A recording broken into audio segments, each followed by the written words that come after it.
Welcome to the Pooch Parenting Podcast, a podcast for parents with dogs.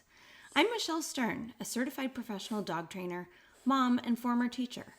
Living with kids and dogs at the same time can feel like a circus. I know because I lived it too. Join us as we interview a variety of experts and parents to discuss topics that will make parenting with dogs easier, safer, and less chaotic.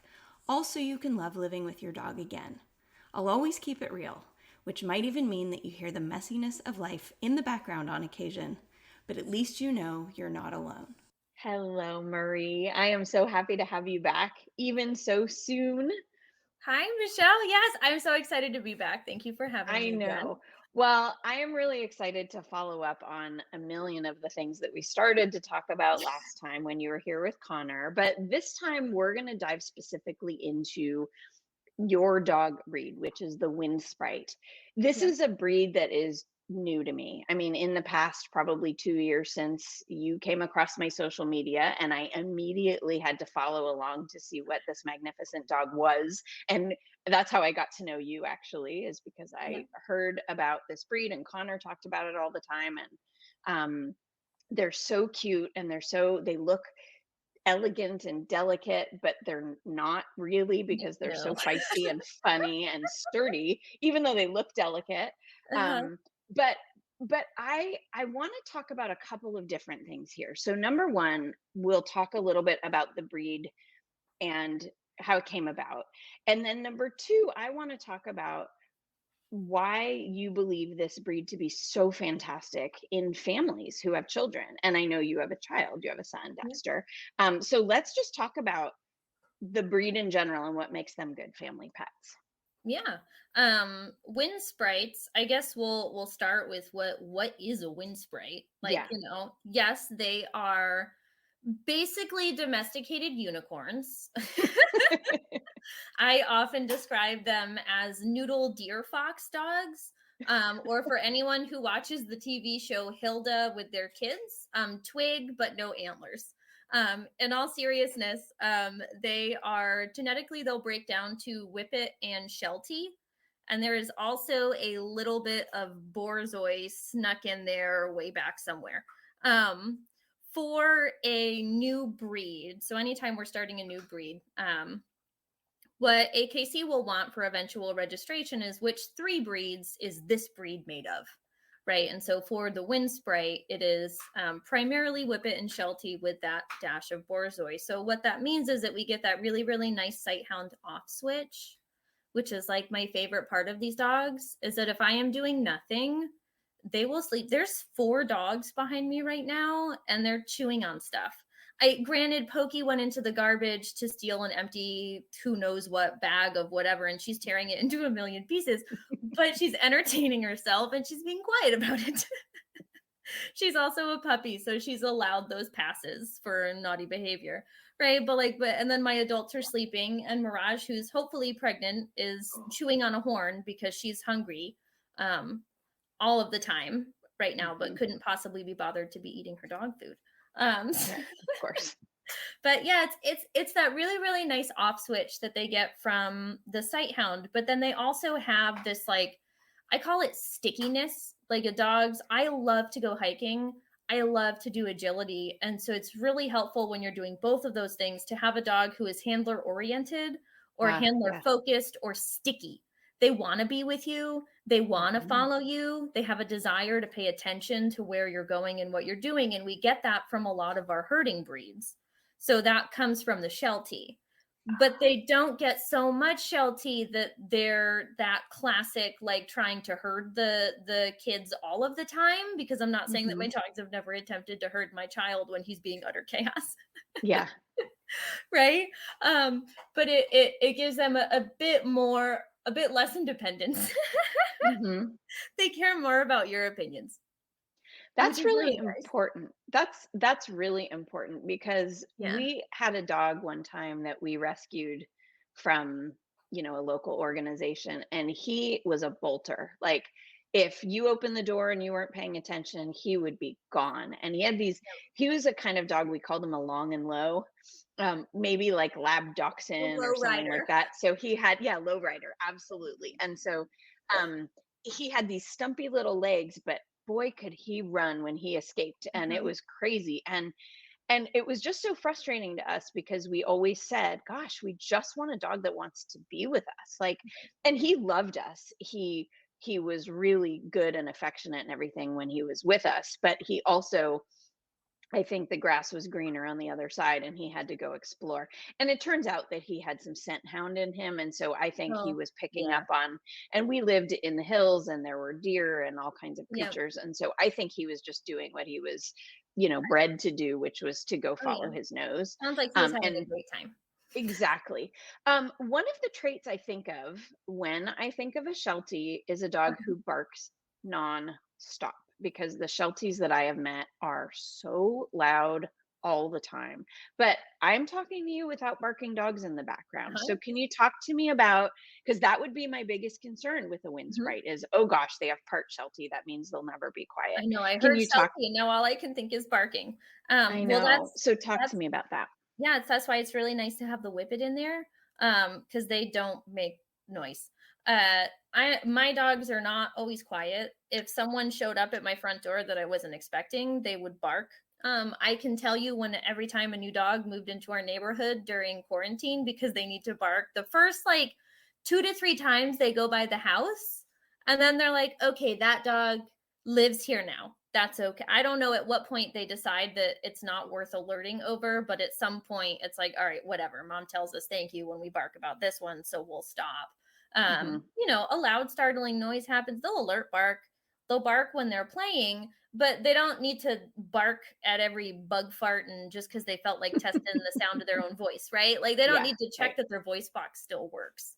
Yeah. There's generally a reason for it. In Sheltie's defense, because I know a lot of people who say that Shelties are very barky, and I will admit that I was one of those people, but as someone who was looking for a Sheltie stud for back cross litter, Shelties don't bark for no reason at all. They generally always have a reason, and the Shelties that you meet out in public are usually really excited because they're at an event, and when they're hyped and excited, they tend to vocalize because it's one of the Yeah. ways that they move livestock.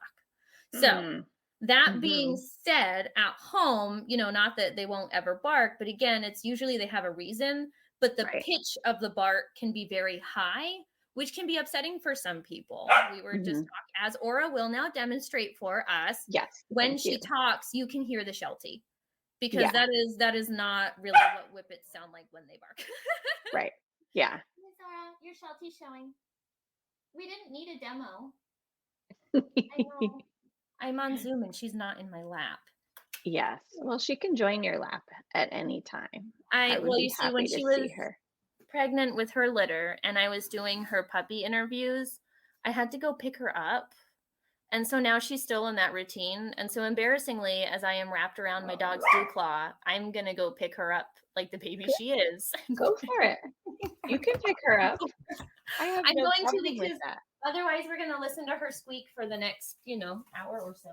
Well, the listeners of my podcast are very familiar with dogs who squeak during interviews because sometimes Pippin does the same thing where Pippin wants to be part of things. Hi, pretty girl. So now that you have her in your lap, now is a good time to talk to our listeners who aren't seeing you about the size of this dog.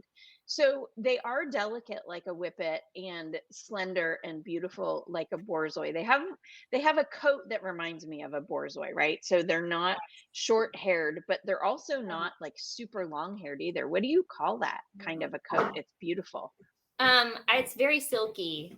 But it's a long hair, but this is why I call them domestic unicorns. It's a very soft and silky coat because they don't have a very thick undercoat. It's not quite hair because they do shed. I'm wearing a black shirt.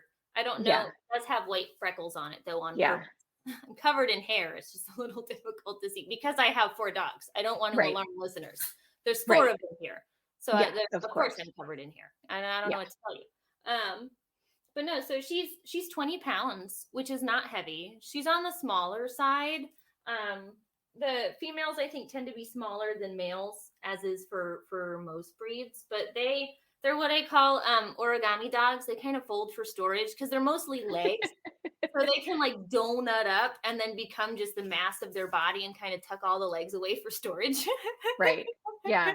That's really interesting that they're only 20 pounds because Pippin, my border terrier, is about 18 pounds, but Yeah. he is just a stout little brick. Like he's Yep. solid muscle. He's very compact. He is solid muscle. And Yep. just like you said, your dogs have these slender bodies and very Uh-huh. long, graceful legs. And they're very narrow. So Very like I'm narrow. thinking about narrow, like the spaces that they could fit between are very, they're almost like, you turn them sideways and they almost disappear.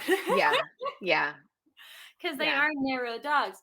But they're still lovely to cuddle because I know you go to pet them and sometimes you're like, oh, you think of cuddling a sight hound and you're like, ooh, that must be like cuddling a bag of hammers. And if you catch them off guard and you go to pick them up and sit down, then at first, yes, it feels like a bag of hammers. But as soon as they settle in, they become this like just amazing weighted blanket. Right. No longer a bag of hammers. That's good. Yeah. Yeah, they don't appear to me as pointy, for lack of a better No. word, as some of the other dogs that I see. That a whippet, for example, is very angular, like super like Yes. sharp and pointy. I think the silky coat cushions some of that and makes them look a little bit different than that. Yeah, it makes them a Okay. little bit flowier looking. So Aura's Yeah. my smallest at 20 pounds, and then Mirage is my biggest at 26 pounds. Okay. Okay. But so Mirage is 22 inches tall at the shoulder, whereas Aura's only 18 inches at the shoulder. So there's a bit Okay. of a height difference there too. But that gives Okay. you an idea for So height size. the origin of this breed, did this Mhm. breed start because somebody was trying to create something new?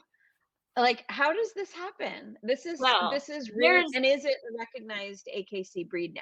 so we're getting into politics here.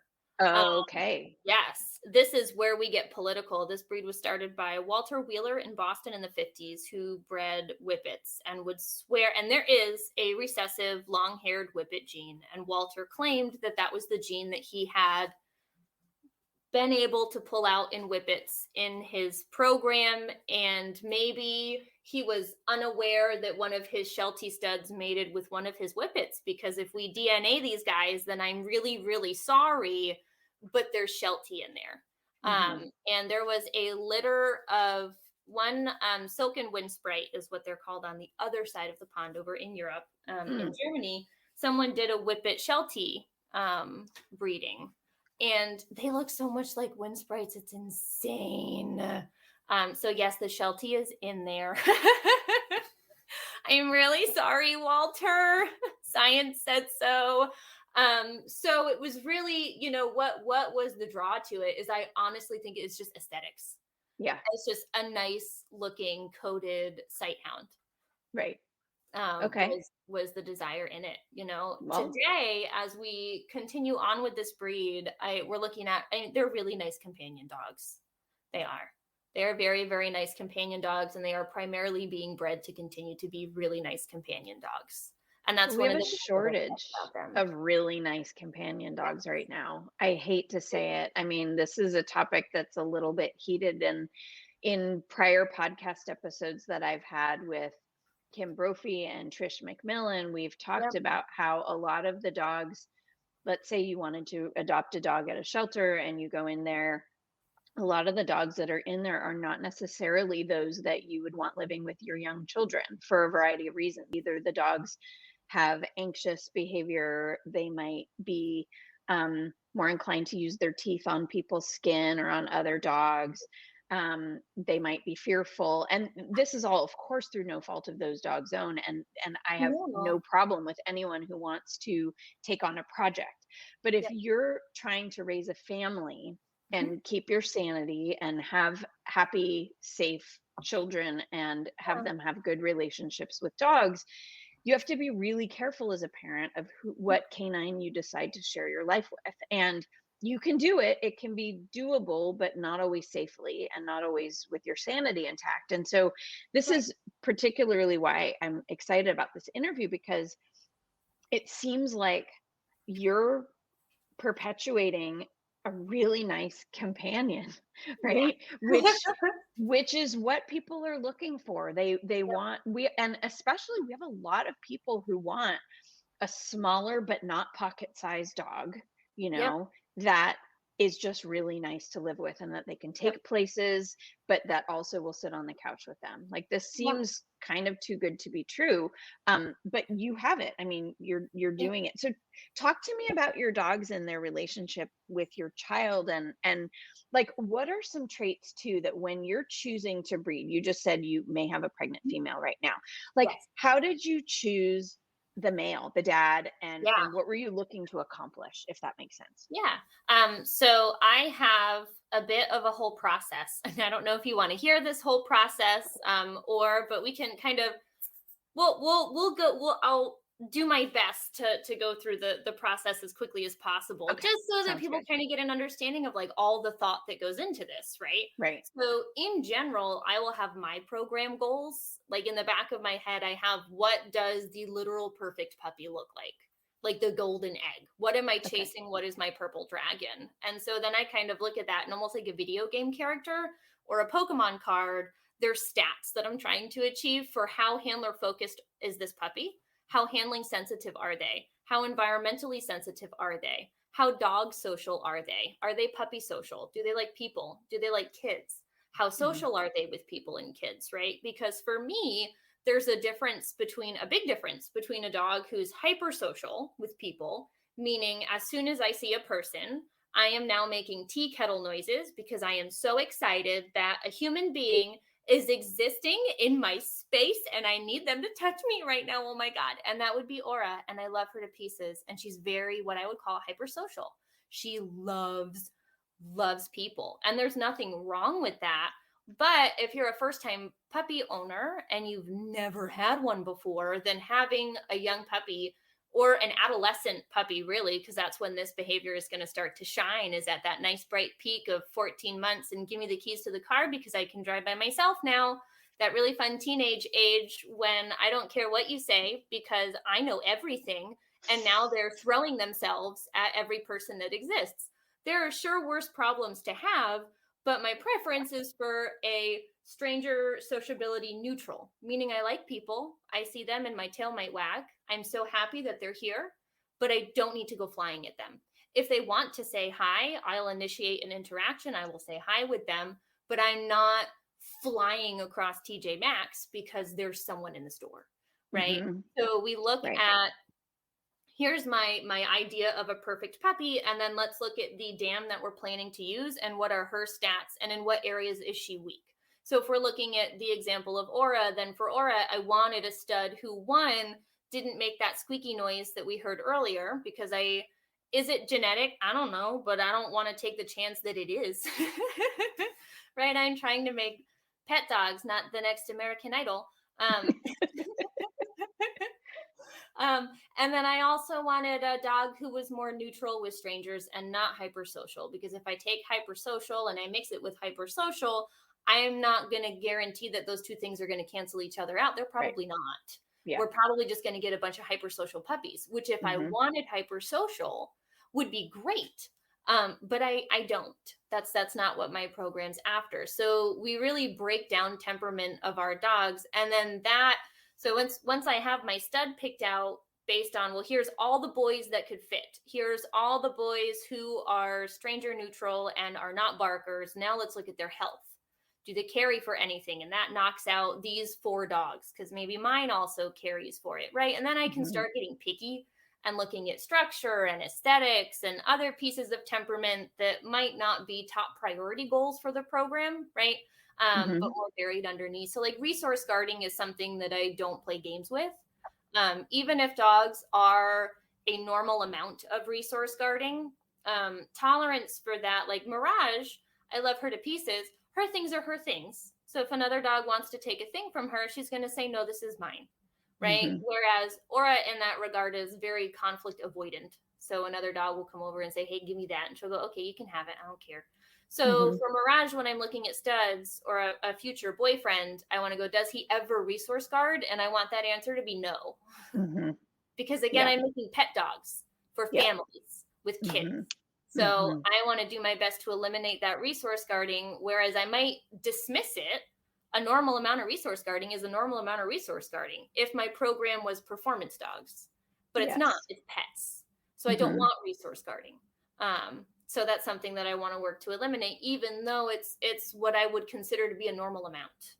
It's not Right. something that would stop me from getting that puppy for myself, but because I'm placing these puppies in families with children, I don't want to put it there on purpose, right?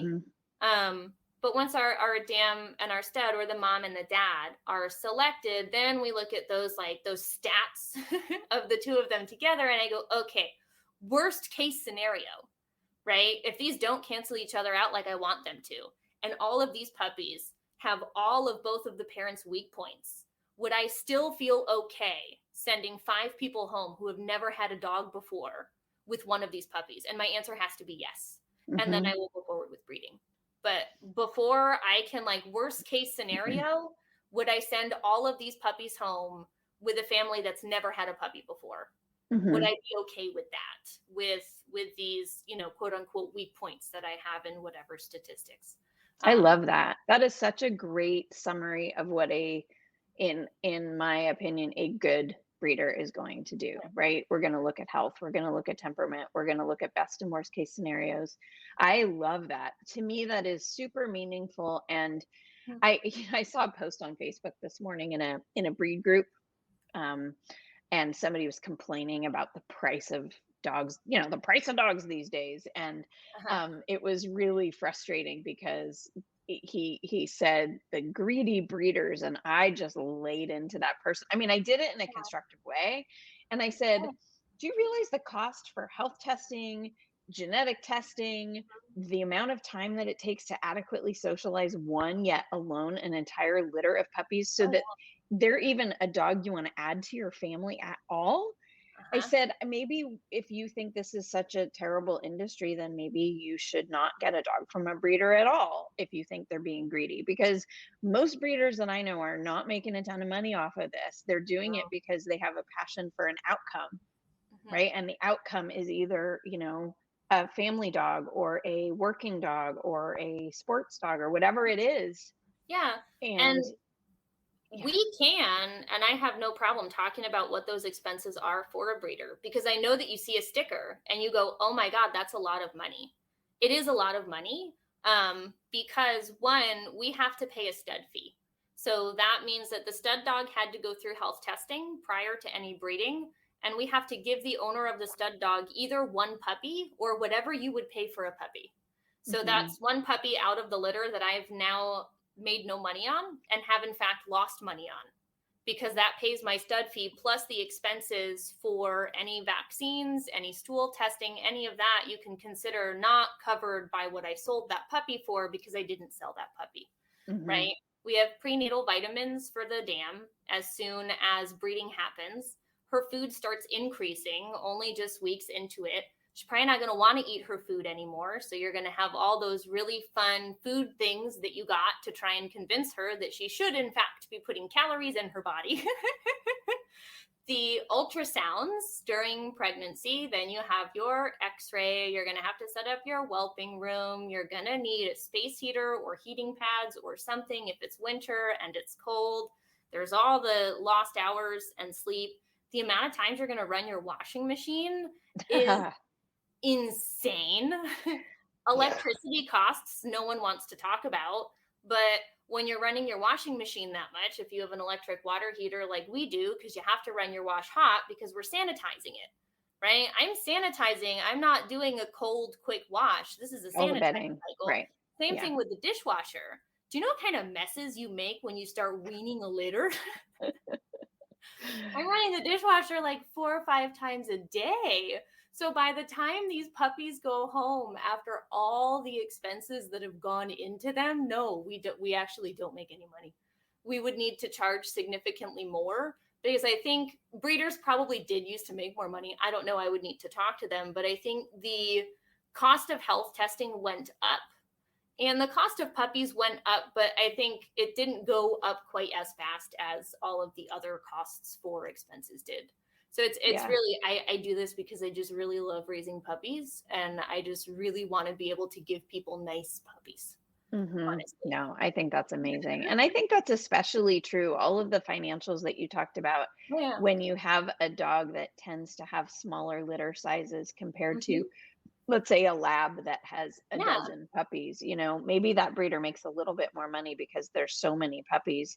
But Right. either But way, but then more food, laundry, more more food, laundry, more more dishwasher loads, and more more bowls time. for weaning, more puppy food, more food for that dam. She's going to eat, they eat 300 to 400% of their regular intake. You are feeding 4 dogs where you would normally feed one for Yeah. months. Well, and then all the That's a time, lot of food. if you're going to raise your puppy with Yeah. either puppy culture or Avidog or something else where you are literally working with every single puppy, Yeah. gosh, if you have I a did litter not with see 12 clients for puppies, 2 no, months. you can't. No, You I did couldn't. not. I So couldn't. then there's that loss of income as well, because Correct. you're not working because you have to be home taking care of your new zoo.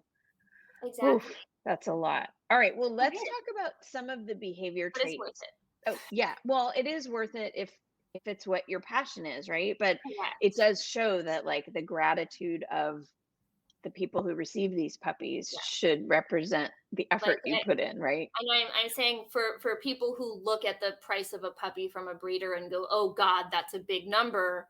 That's why, because that Mm-hmm. breeder did all the laundry and all of the dishes and got the damn 500 different brands of dog food to try and see which one she wanted to eat during pregnancy. And that's it's very much like a get what you pay for kind of scenario. And I'm not saying Right. that every person that charges $6,000 for a puppy is, if you're able to sell your puppies for that much and make a living on selling puppies, then please email me, because what are you doing?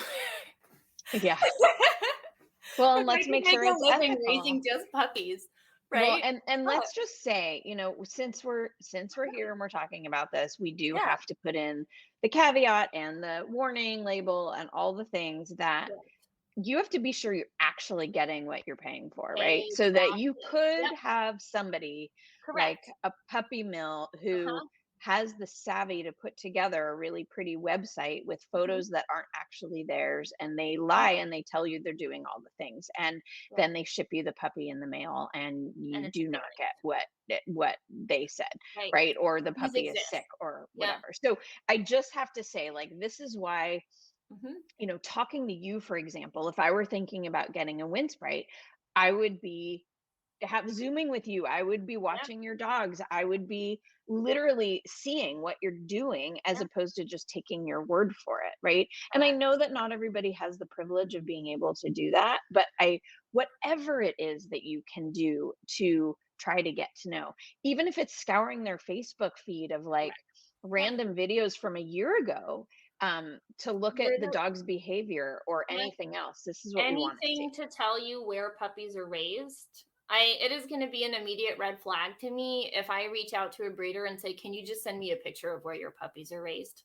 Like, I just Mhm. want a picture of where puppies are raised. I'm going to be suspicious if they only have one. Because if you ask me, hey, do you have a picture of where your puppies are raised? I'll be like, oh, yeah, here's a webpage from my website where there's like, I think about 30 of them. But if you want more, here's this Google Photos album. There's like 2,000 pictures from my last litter. Sorry. Right.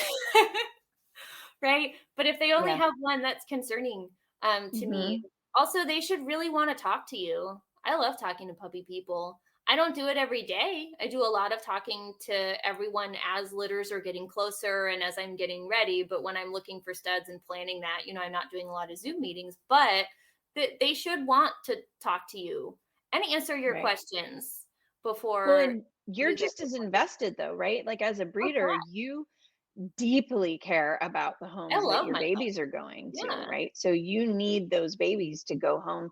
I think, I Right. have talked to breeders before, and a lot of breeders say that the reason they eventually get out of breeding is because it's so draining trying to find the right matches with the puppy families, and then the self-doubt of just the little inklings of fear that come in of what if and my babies and are they going to be okay, and it's just a lot of stress. And if something happens, a good breeder will take the dog back, and so then there's always this fear of, like with COVID, maybe they're unable to keep the dog. And it's just everything is in flux that once the puppy is out your door, you're not done Oh necessarily. no.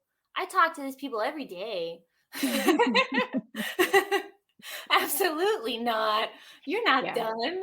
Yeah. No, puppies leave, and then some breeders. So I was here on this podcast here last time with Connor talking about Super Pup Academy. So all my puppy people get a seat in Super Puppy, so they go from one into the other. And so I have them there for another, I'm just not ready to let go yet. I want Well, to see that's my good. babies for another 6 weeks, make it through puppy class, which isn't a requirement. I don't require that you do it, Yeah. but But it's a great resource. Everybody it is. wants a good start for their And puppy. who doesn't want to do it, right? Right. But I really take time to get to know my families, one, because I do want to be able to place a puppy with them, the right puppy with them. I don't Mm-hmm. want to just, well, I think it's this one. I want to go, no, yeah, that's the one. I was Right. really happy with how I felt placing my last litter, because it was like everything. I got to know everyone so well, especially because it was pandemic. So we really didn't have anything better to do. We would all be on Zoom together, just Mm-hmm. talking to Aura and about puppies, because we were all socially deprived. But it was actually really nice. And we we'll all go camping together. So I still get to see all the puppies from that litter, which is fantastic.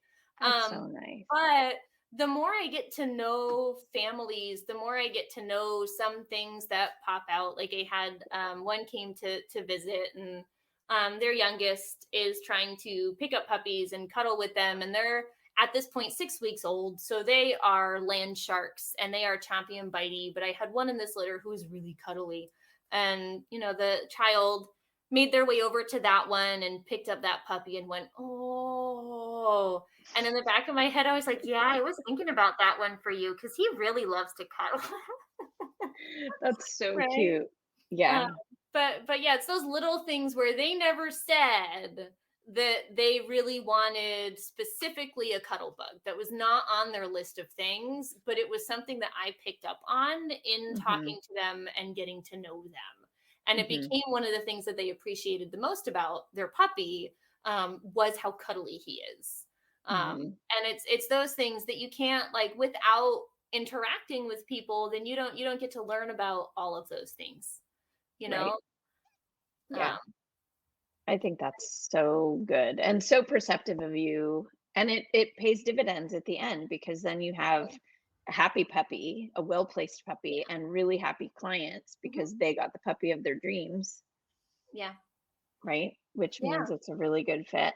Can yeah. you talk to me? I want to try to not talk forever, because you and I could easily, and I want to Very respect easily. everyone's time, but I want to just dive in a teeny bit to one more thing, which is Dexter's relationship to Oh, your yes. dogs and Yep. vice versa. And how, so this is a little bit of a tricky question, because you're a dog professional, right? So Mhm. you already come with advantages over regular pet parents, right? Who Yep. don't maybe have the level of experience or exposure to dogs as you do. So this is a little bit different. But how would you advise families to interact together, so that they can build a nice and safe, trusting relationship between their kids and their dogs?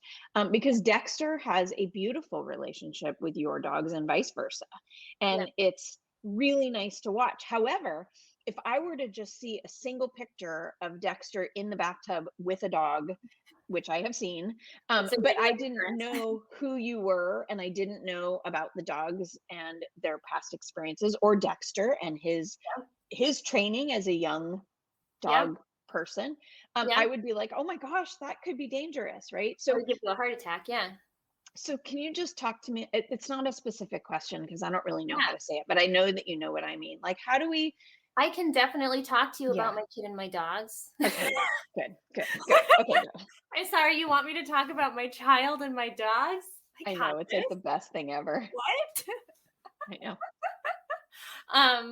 So they do have a very special relationship. I will say, I think part of what really helps just in terms of the relationship between Dexter and all of the dogs is, one, how old everyone was, kind of when they were introduced. So Dexter was a baby. Wally was 6 months old when Dexter was born. So Wally was still kind of a puppy and impressionable. And then he was 2 when we got Mirage. And so he was right in like chaotic toddler stage. And we were right in the middle of moving. So we were like, you know what? Here, have a puppy. You guys can just go be chaotic together.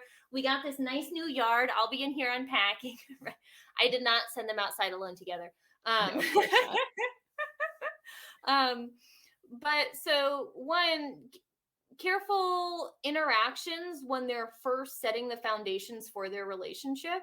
So I'm more observant as the 2 of them are getting to know each other, especially with how young Dexter was at the time. 2-year-olds are so different from day to day, as any parent knows. Like, you don't know which version of your kid you get when they wake up in the morning, right? Like, is this growth spurt over yet? Because I'm done with it.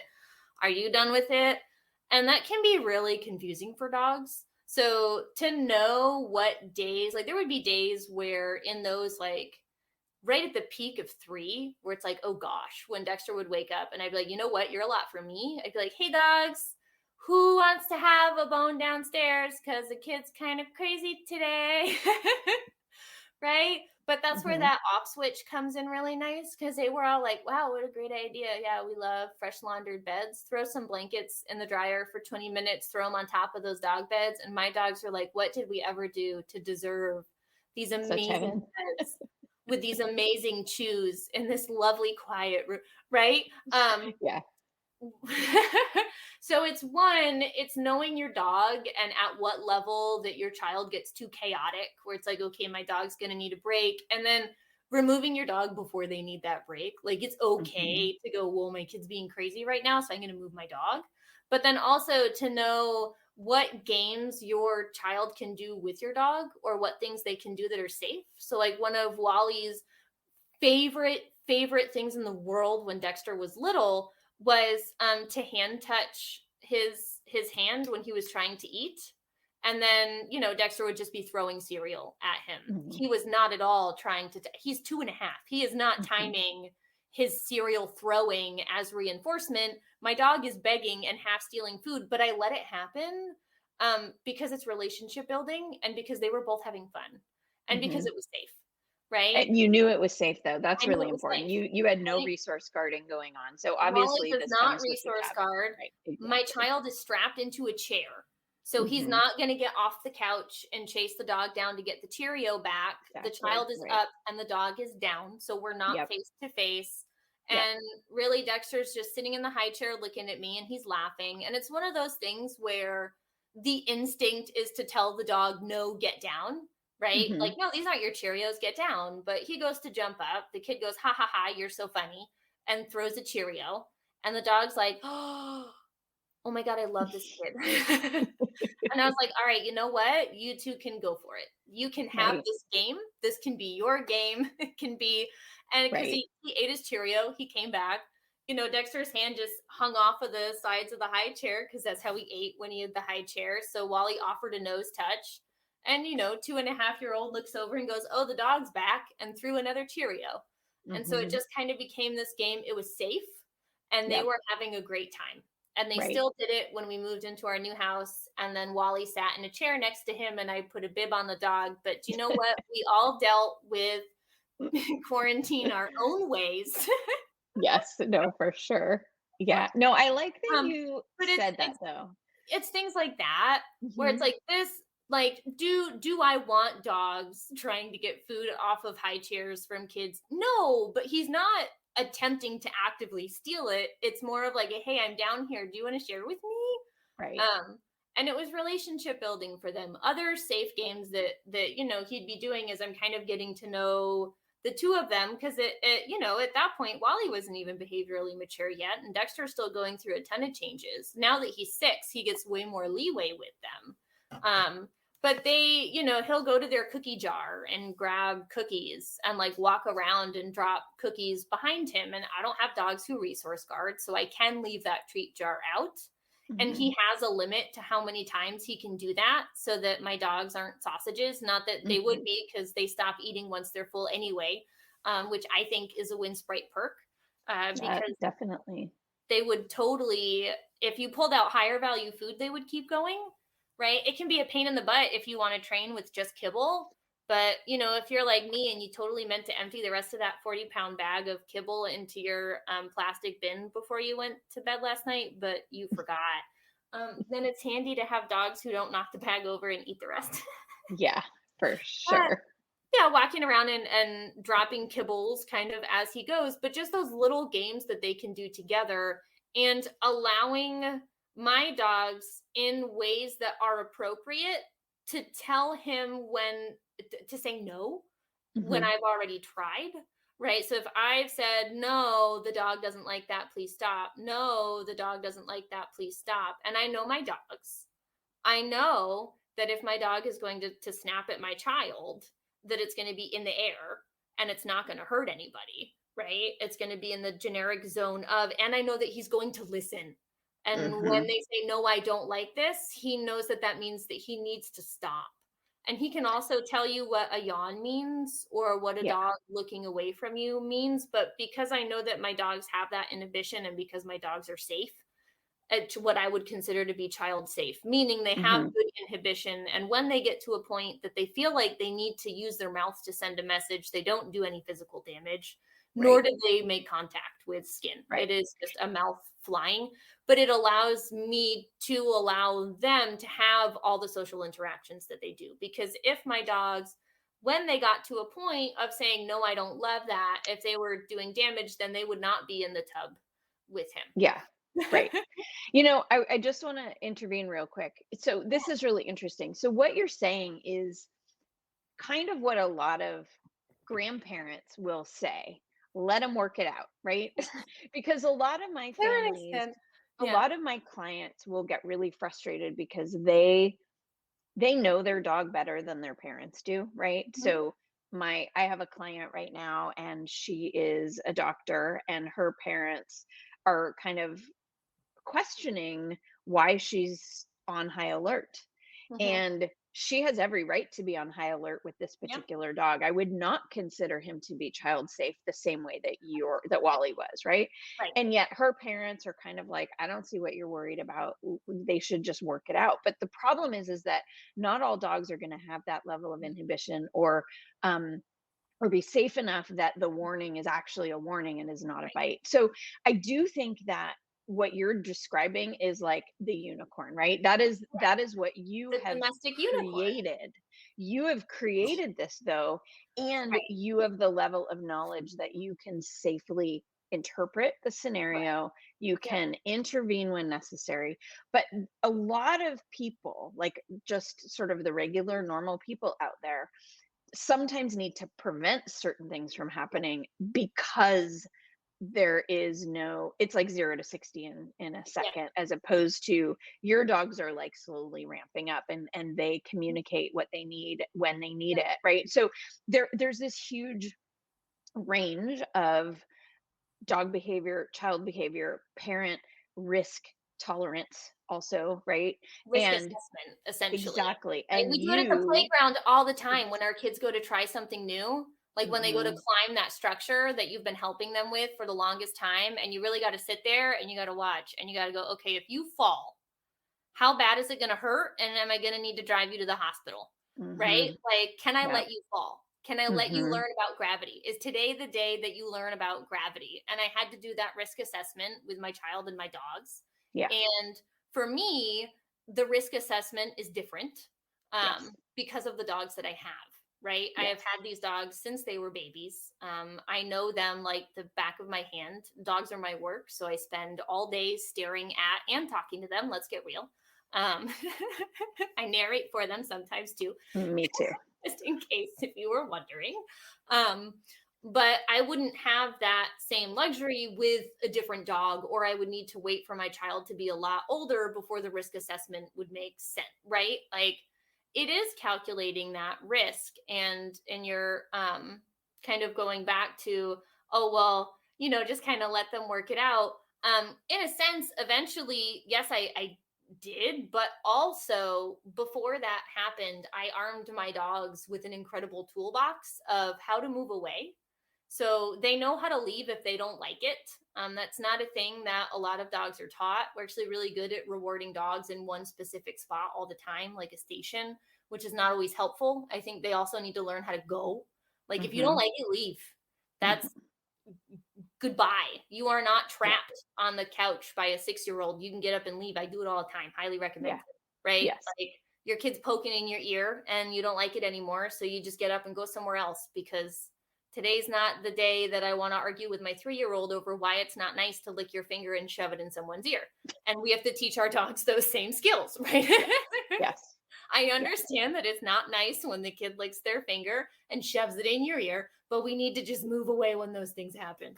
Mhm. You know, I don't want kids sticking their fingers in dog ears. That's generally what we do consider rude behavior in this house. Yes. That's Yeah.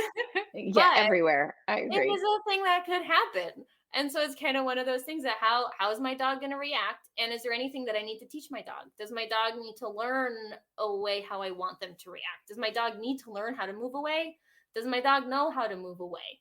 Because it's not a thing that all dogs kind of have this awareness that, like, oh, if I don't like it, I can leave.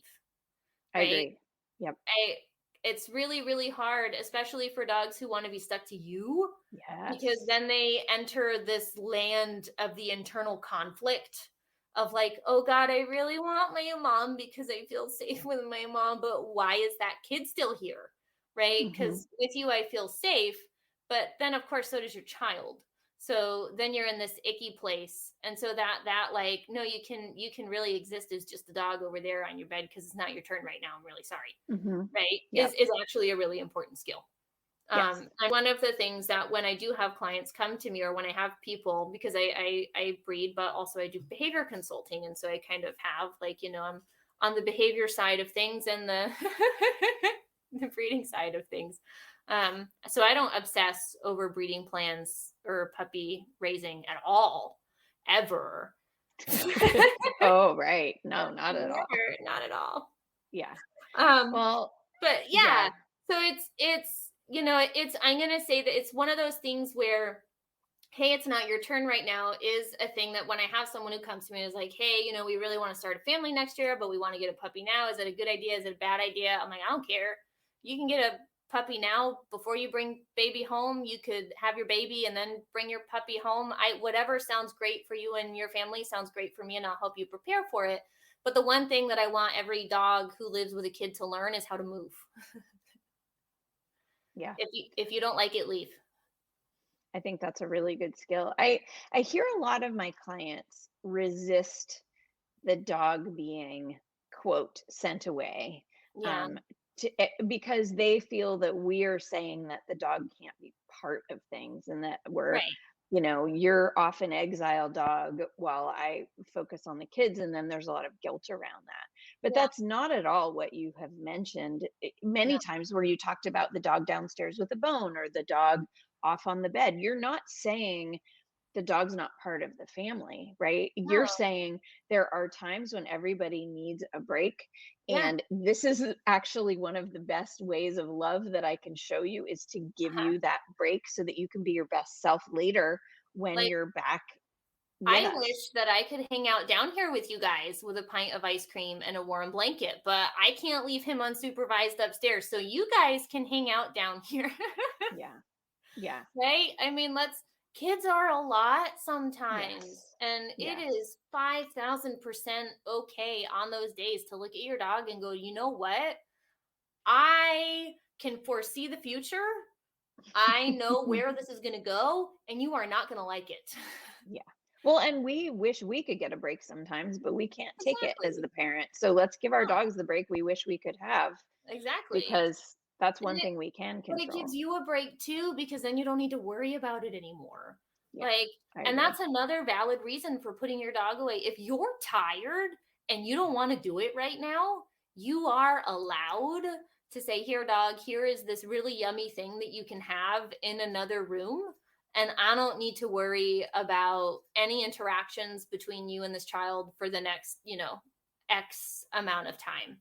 I know Okay. that we feel really guilty about that sometimes. If you feel extra guilty about it and you find yourself doing it frequently, and by frequently, I mean more than once a day, then maybe you want to talk to like a friend or something Mhm. just about, the general stress levels that are happening in parenting and day to day. I was there. I Mhm. get it.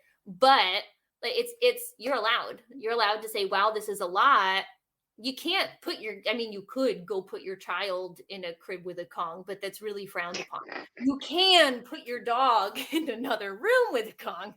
Right. Yeah. That's not frowned upon. No, I agree. I put himself in a crate with a Kong, but that's another story. Nor do we really want kids getting into the dog crates. No, I agree. No, we do not want kids in the dog crates. No, Yeah, this is good. Well, I feel like we should wrap up so that we end on a related note and don't go off on a tangent, because I know that you and I can do that and we have done it before.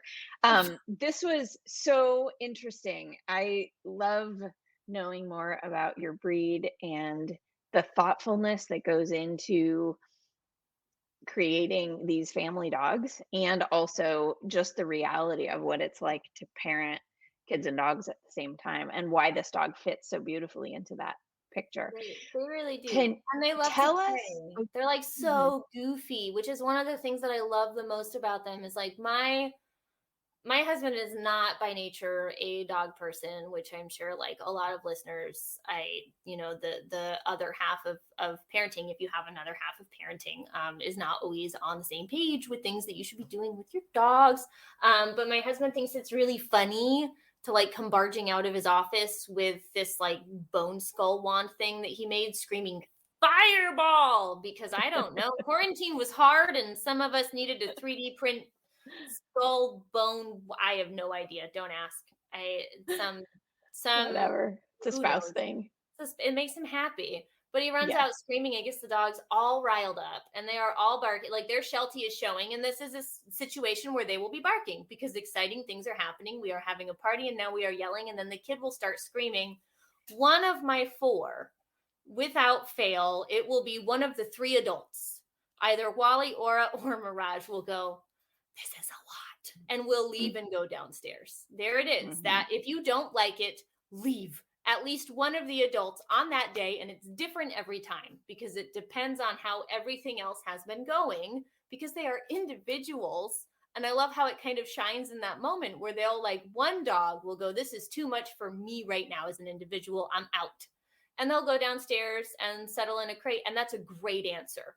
And then everyone else will party upstairs and they will run around and they will scream and they are wrestling and having a great time. And that's not what we think of when we think of sight hounds. We think of like, it gets loud and they kind of go,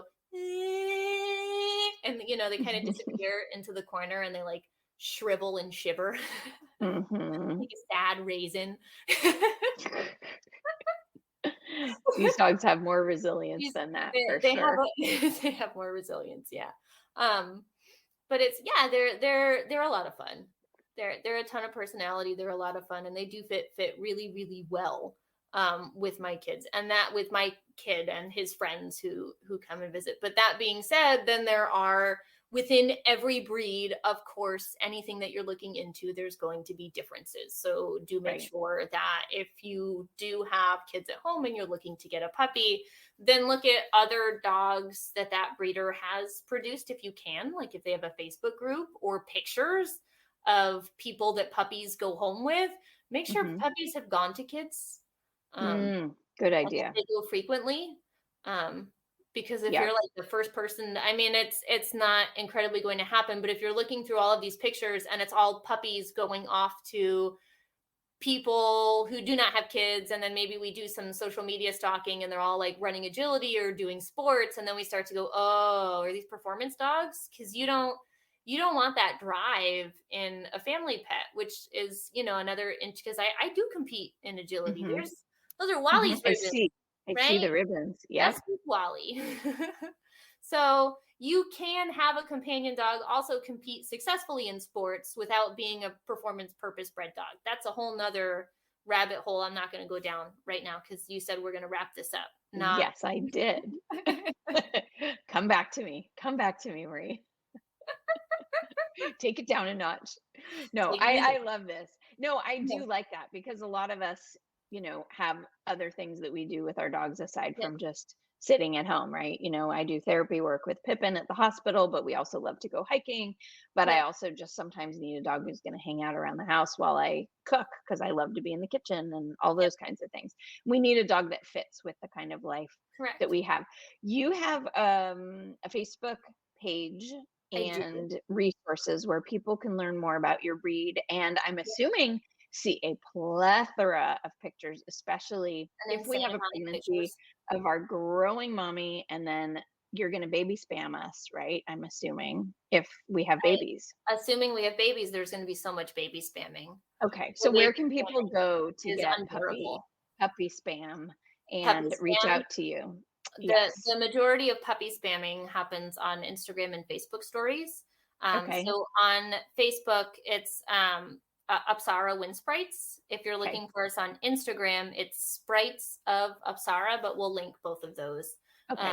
Or ApsaraWindsprites.com is the Okay, good. website. I'll And there's put that also in the show notes plethora of for photos people. there too. Good. Well, good. Well, if any of our listeners are thinking about their ideal family dog, and if what Marie is producing and putting so much attention into sounds like a good fit for you, then please reach out to her and enjoy the puppy spam, because I know I'm going to. I cannot wait for this puppy. Like these Oh these my puppies. gosh. What would the estimated due date be if this is a real pregnancy? A week before Aura's litter was born last year. Oh my gosh. I know, my girls are synced. So Oh, the timing all which is actually really nice because this is the perfect time to be having a litter, because for the first 2 months when they don't do too much, they do stuff, but we're not going outside yet. so it can still be cold for a little bit, So and it then can be when you cold for need a them bit. to And burn off yeah, energy, the weather will be better. by Okay, the so time what's about the date, about the month or so? March Okay. 7th, 10th-ish. Okay. All right. Well, I'm going to be Facebook stalking you as usual. So my Fine. fingers and toes are all crossed And on your toes. behalf. Fingers, Yeah, all of them. toes, And I can nose. cross all my toes. I can cross my pinky can- toes too. So I'm going to cross all of them.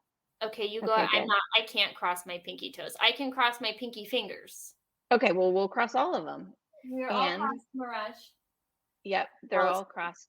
They're napping now. I have done nothing. We did nothing. nothing yesterday. It was snowing, or the day No, before. they're good. Everything This was is what ice. makes them good family This is dogs. what They makes can them just so hang out. great. They Oh, can. good dogs. All right, Mirage, go make some babies. And I will Yes. talk to you soon, Miss Marie. Mwah. Thank Bye, you for Michelle. the time Thank you today. so much.